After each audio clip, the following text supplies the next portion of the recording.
This is a video walkthrough for this 2021 Heartland Bighorn 3120 RK. We'll start up here at the front, kind of work our way all the way around. Right over here on this first compartment, on the left hand side, you do have a light. You have a furnace vent so that this area will stay warm in those cool temperatures if you are running that furnace. And then you have a 120 volt outlet as well as a coax fitting here. That way, if you want to temporarily install a TV here, you can always do that. Right up here is going to be your leveling control system. There are two different areas you can operate this, either from this panel here on the side, which will give you the level and allow you to actually dive into the system here, or on the front. I'll show you that when we get up there. You can also use the leveling system there. That way you can raise and lower that when you are hooking to your tow vehicle. But inside here, you do have the option for auto level, auto hitch, manual level, auto retract, and then the advanced options. Those are all pretty self-explanatory. Then the options just allow you to resync and recalibrate different options here. But that, if you want to level, make sure that the tow vehicle is unhooked. This is sitting ready to be leveled. If you're going to put any blocks underneath any of the jacks, make sure you've already done that before you hit the auto level. So those jacks you see there are the jack leveling jacks. I always recommend a block underneath of them. If you do put a block underneath of them, make sure they're all the same size for each of the jacks. Don't be using different size blocks for different jacks if you can. Once you hit auto level, it will do its thing, find level, and then it'll tell you that the operation has been completed and it's now auto leveled. And then if you'd like to adjust anything, you can go to the manual setting, adjust it in the manual settings, and then auto retract all jacks. It will retract just the side jacks. It will not retract your front landing gear here, so you don't have to worry. If you hit retract all jacks, it will not retract that front landing gear all the way down for you. Just the leveling jacks on the sides. All right. Right next to that, you have one of two propane compartment doors. You have two 30-pound propane cylinders. Both of them are held on by these straps here. On this side, you don't have the regulator. On the other side is where you'll control which tank you will draw from. You do have two exterior speakers here.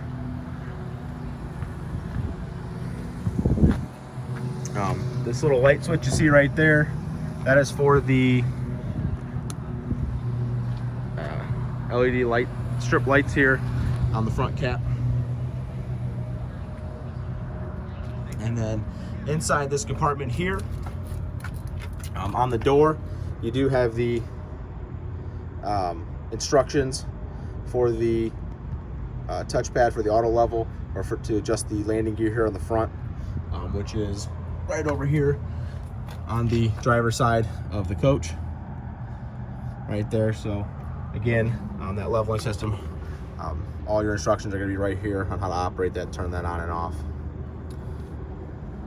All right, so inside this compartment here, you do have your hydraulic fluid reservoir, you have your inverter, your two battery disconnects, and then your batteries. So inside here, when you plan on using this, make sure that you do have these in the on position. Right now they are in the on position. Leaving them in the on position when you plug into shore power will charge those batteries for you. That way when you unplug from shore power, you'll have freshly charged batteries. And that inverter right there allows you to run your refrigerator while you are unplugged from shore power, because that is a residential refrigerator, which does require 120 volts. And that inverter allows that. Depending on how long and how cold you have the refrigerator set, how often you open it and close it, that really determines how long you can run that refrigerator on these batteries here. So you'll kind of have to feel that one out. It just really depends. But when you're not using the coach, when you're going to let it sit, make sure you turn those to the off position. It will expose a red section instead of that green. That way these batteries don't just drain on you, because your LP detector, which I'll show you on the inside, as well as your radio, will eventually drain those 12-volt batteries. And if you can prevent that, that's just all the better with those disconnect switches there. This compartment down here is a generator prep compartment. It does have the prep panel there for the generator if you'd ever install one. And the panel, or the compartment above it, is more storage up here. And then there's another light. All right. So over here, you got that second propane compartment. Inside here, this right here is your regulator. So you do have this directional supply arrow.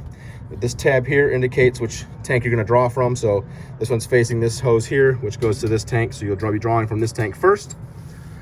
Now, this regulator here is an auto switchover regulator. So what that means is that even though it does have this directional supply arrow, if you have the valve on each propane tank open, whichever side that arrow is facing, it'll drain from that tank first, and then automatically start draining from the next tank, as long as that valve is open, without manually having to come out here and flip this to the other side. And then that little window there in the front will be green for gas, red if you're out of propane.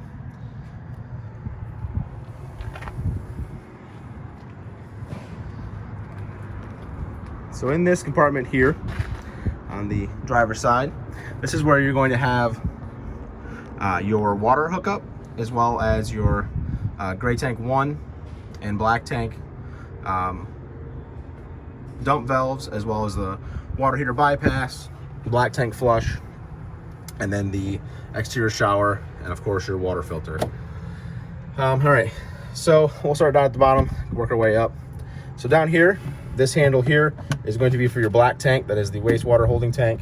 That is for the toilet and the toilet only. And then gray tank number 1 is going to be for the shower, as well as the bathroom sink. The sewage outlet for that is right over here. I'll kind of breeze by that here in a second once we finish up here in the box. This water heater bypass valve you see right there, that is for winterization only. So if it comes time to winterize this, you always want to make sure you do bypass that water heater, so that way you don't fill it with antifreeze during the winterization process. And then this black tank flush valve right here, once you have your sewage hose hooked up, you've got that valve open there, you've drained the tank, you can hook a freshwater hose up to this, and that just sprays that fresh clean water in that tank to keep to get as much out of there as possible, get all those nooks and crannies kind of flushed out. Obviously, because the cleaner you can keep that, the less likely you are to develop any odors inside the coach. So up here, so there is your inlet for water. So you'll take your hose, it just threads in there. You'll thread your drinking water hose onto that, turn that on. And then if you'd like to fill your onboard fresh tank, you'll turn this valve to the tank fill. Or if you want to bypass that, so if you want to fill the tank, you'd fill the tank and then you'd use your water pump to draw from that onboard fresh tank. If you want to bypass that tank and that water pump, so like say if you're going to go to a campsite that has a water hookup, you'll move this over to the city fitting and just use that pressure coming in from that hose to supply water to all your faucets, the toilet, shower, that kind of stuff. The dry camping here,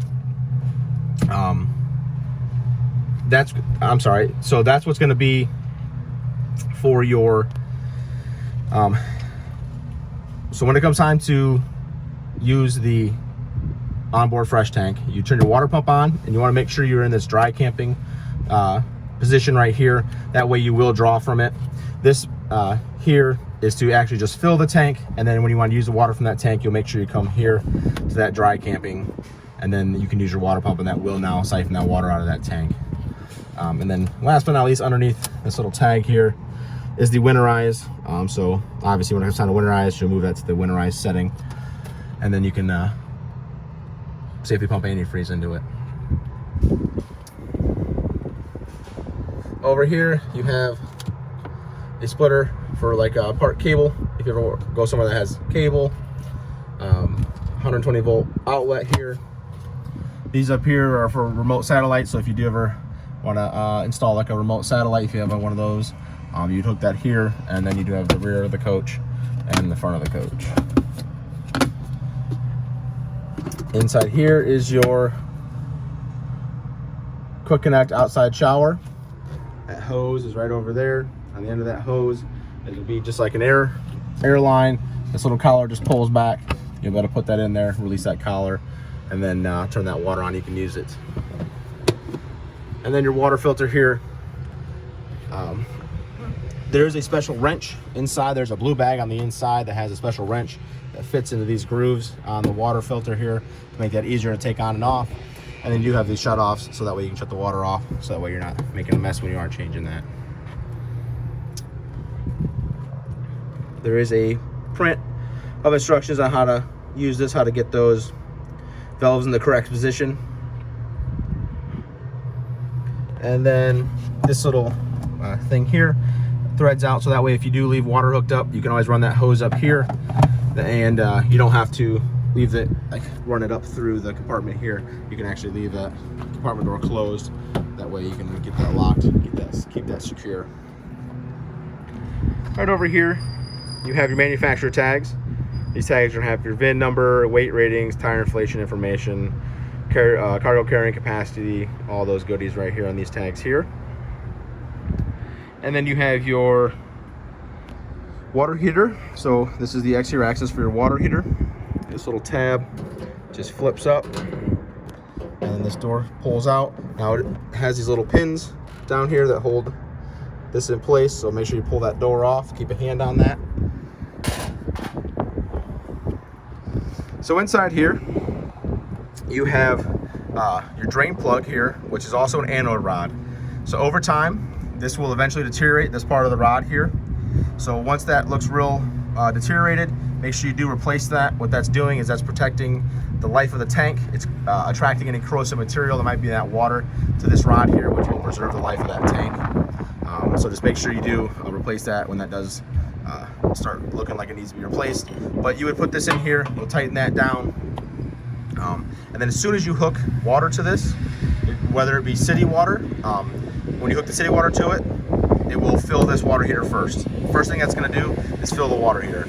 If you fill the onboard tank, once you turn that water pump on, the first thing that water pump's going to do is fill this tank. So always make sure you do have water in this before you ever turn it on. But again, as soon as you hook city water to it, it'll start filling this tank. Or if you fill that onboard fresh tank, use the water pump, it will also start filling this tank here. So just again, make sure you do have water in it before you turn it on. This electric, so this is gas and electric. The element out here, this is like a master switch. You'll have to have this in the on position if you want to use the switch on the inside to run it on electric. And there's also a switch for gas on the inside. That's all electronic pilot, so you don't have to come out here manually, anything like that. That'll all be controlled with those switches on the inside. Again, if you want to run electric, it just got to be, that switch here has to be on first. Now, once you have water in this and you want to drain it, always make sure you come up here to this pressure relief valve, pull that, relieve the pressure in that tank. That way you can safely remove that drain plug down there. You don't ever want to pull that drain plug out before relieving the pressure in that tank with that pressure relief valve. Right next to it is your furnace, exterior access to your furnace. Be careful of the exhaust. It's kind of warm, so don't stack nothing in front of it if you are going to do that or operate the furnace. But really there's no maintenance involved on the outside here. That's just more access if you ever had to maintenance it for any reason, or repair it, I'm sorry, for any reason. So down here is your first of two sewage outlets. So this little cap just twists on there, has those little ears on right there that lock that in place. Always make sure you have your sewage hose locked in place before you do open any of those valves. That blue PEX line, just a single blue one you see hanging, that is your fresh tank drain. So if you do fill that onboard tank, you can drain that with that drain right there. And then the red and blue PEX you see are your low point drains. Those are used for winterization. So during that winterization process, you want to make sure you have those open to get that water out of there, and then you'll get those closed back up. And since we're down here, up here in the front, you do have this little sewage hose area here. It's a little storage tube, so you can put your sewage hose in there. That way it's kind of out of sight, out of mind. That way it can dry out, and that way it doesn't hold any odors or anything like that for you. All right. On your slide outs here, each of your slide outs, you do have your D seals and your flap seals. Those do require conditioning. The manufacturer recommends every 90 days that you at least inspect and condition if possible. Those seals, they recommend slide seal conditioner. It's a spray-on product that you put on there. It just helps keep the moisture and keep these nice and pliable. That way they do keep all the elements out, and because that is what's keeping the inside and the outside. Same thing goes with all the sealant around the coach. So any sealant you see like along your belt line here, anything like that around the corner moldings here on the rear, all that sealant, you do want to inspect that every 90 days, because the sooner you can prevent any kind of gapping or cracking, or catch that and put some more sealant over it, the better off you're going to be. That way you don't run into any water damage issues or anything like that, because the sooner you can catch those, the better off you're going to be. So back here, you do have your second sewage outlet. This right here is going to be for the kitchen sink itself, and just the kitchen sink. And then this little door here allows access to that handle, so that way you can pull that tank. That's that tank flush handle right there for that gray tank here, secondary sewage outlet. Your 50 amp short cord here. It does say 50 amp on the top, as well on this sticker here. So if you ever are unsure, it is a 50 amp. And then this little blue light will come on when you do have a good power supply going in. And then this little retaining ring here, you can lock that in place to keep that short cord secure in there, that way it doesn't get pulled out of there accidentally. Here on the back, that small compartment is access for the back of the refrigerator. So if you need to access that again for winterization, since it does have an ice maker, that would be the access panel right there. And then up there above the Bighorn logo is a pre-wire location for a Furion rear view camera. If you ever wanted to add that, that is a pre-wire location. And then your receiver back here. Now this isn't an actual towing receiver. This is just for storage. So they do make different storage things that you can install here. That way you can tow with it. It just has a maximum capacity of 300 pounds. And again, it is not for towing.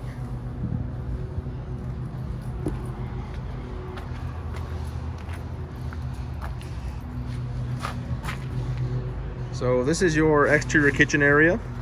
You do have a 120 volt refrigerator. Now this refrigerator does require you to be plugged into shore power in order for this to work. It does not run off that inverter. Only the main refrigerator on the inside does run off that inverter. You just come over here, turn that to whatever setting you'd like, and allow that to reach temperature. The grill here, this pulls out, and then you do have a quick connect gas fitting. So this hose down here, it just tucks up underneath this. You'll pull this out of here, and then the end of this would go down here underneath there to that gas fitting you see right there. You'll turn that valve on it, which will allow you to use the propane tanks in the front to use the outdoor cooktop here. And oh, since we're down here, you do have the spare tire rack here. Shows you the instructions right there on how to operate that, pull that down if you ever had to.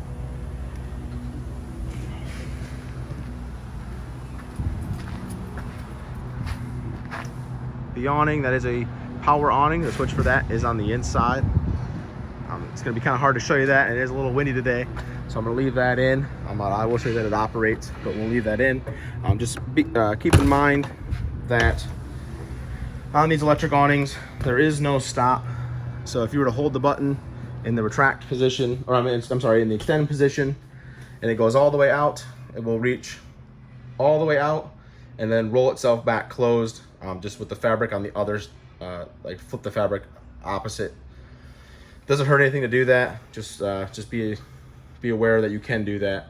It's not recommended that you do that, but just be aware when you are taking it out. Once you see the bare awning tube and the flap come down, That's how you know it's reached full extension.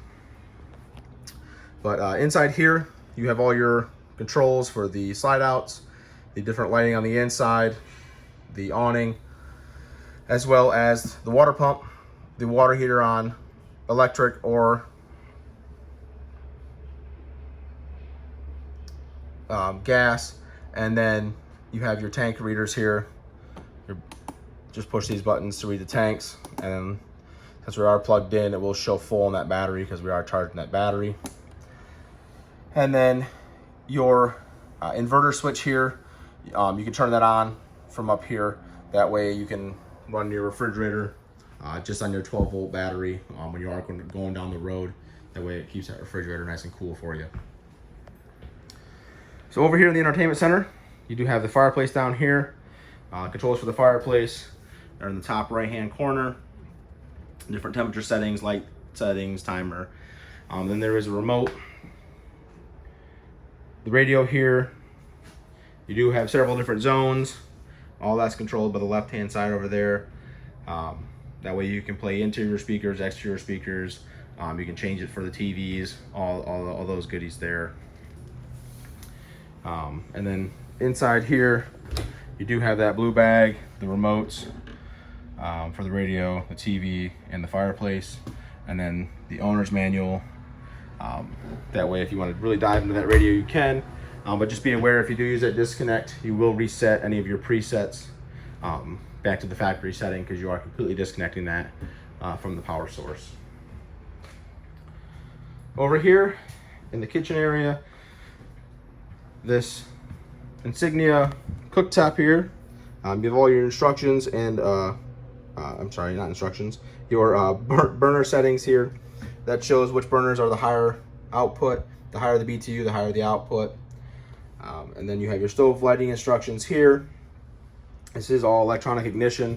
So you would just take the knob, you'll turn that, which will light, and then it will light the burners. The light setting, little light switch here, the decorative lighting. And then that bottom here is also a drawer that pulls out.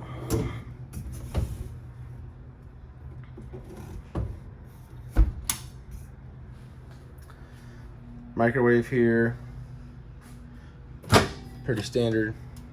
Does have the rotating tray in it. You do have the controls here for the light as well as the fan for the cooktop right here. And then a 120 volt outlet tucked there. That way if you need to plug anything else in, you can always do that.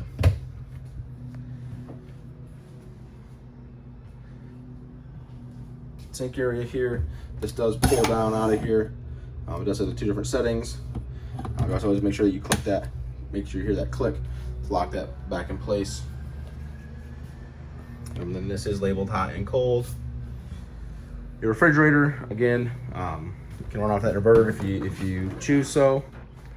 All the temperature settings are going to be up here. You do have your filter inside that right there. The water for glasses, and then your freezer down here with the ice maker area and storage.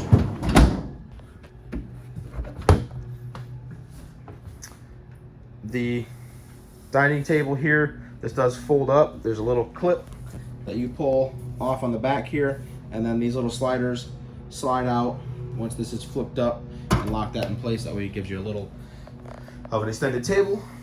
The bar stools for your island here, those are going to be up in the front just for storage right now. Kind of good place to keep them for storage. And then you do have your reclining sofas here with the heat, the massage, and then the recline.